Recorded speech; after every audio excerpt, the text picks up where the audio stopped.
Are you looking for exercises for scoliosis? If so, this video is for you. Hi, I'm Dr. Dave Candy, and in this video, I'm going to show you the strangest stretch for scoliosis that you probably never saw. Now, if you find this video helpful, give it a like or thumbs up and subscribe to our channel so you can get notified of our future videos. Now, you probably never saw this stretch because I made it up yesterday.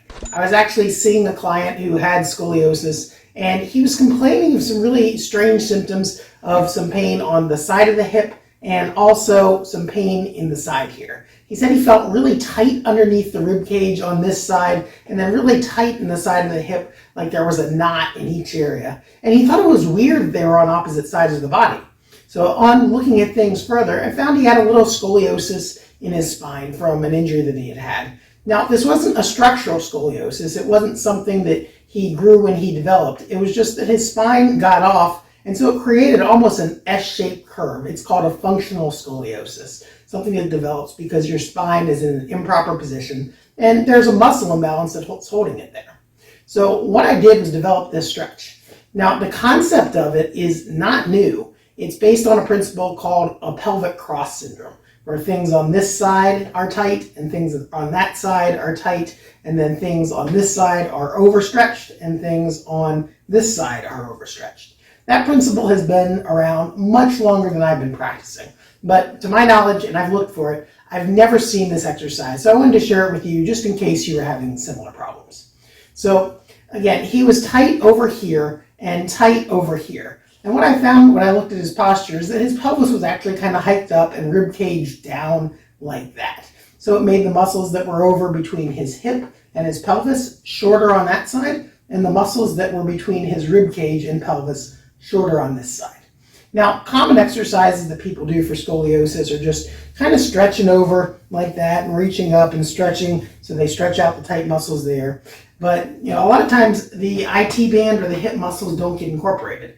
There are a lot of people who do stretches for IT band where they go like this, and if you really think you're stretching your IT band with this, you actually cannot stretch an IT band. It is a really, really, really thick tendon. It's really more the hip muscles that you're stretching out with that exercise.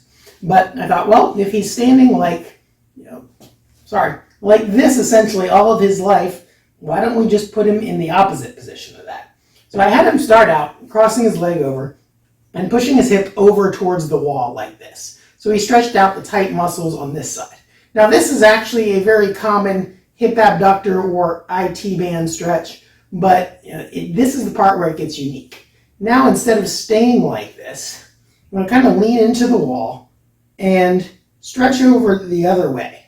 So it almost makes an S where your body's coming out to the side like this, and then it's coming back out to the side in the other direction. So it makes a scoliosis in the opposite direction that your normal scoliosis is in. Now you don't want to stay that way. You certainly would look really weird if you walked around the world like this. But what that does is when you get back out of that position, it puts you back in a more balanced position where things are level, rib cage is level, pelvis is level, and muscles are roughly the same length and tension on both sides of your body. So again, if you're stiff on the right side underneath the rib cage and the left hip abductor muscles, and you're kind of walking around sort of like this, or you feel like one leg's shorter than the other, or someone maybe has told you that, a chiropractor or a physical therapist, this is what you do for the tight muscles on the right above the hip and tight muscles on the left below the pelvis. You cross the left leg behind, push the left leg over towards the wall, and then take the arm, reach up towards the ceiling, and lean in the opposite direction. So you create an S in the way that is opposite of the way that you're normally standing. So I hope you found that exercise, if nothing else, interesting, but hopefully helpful if you do have scoliosis. And if you did, give it a like or thumbs up and subscribe to our channel so you can get notified of more unique solutions like this. And if you do need help for scoliosis or any other type of back or hip pain, then give us a call at More for Life and we'd be happy to help you out.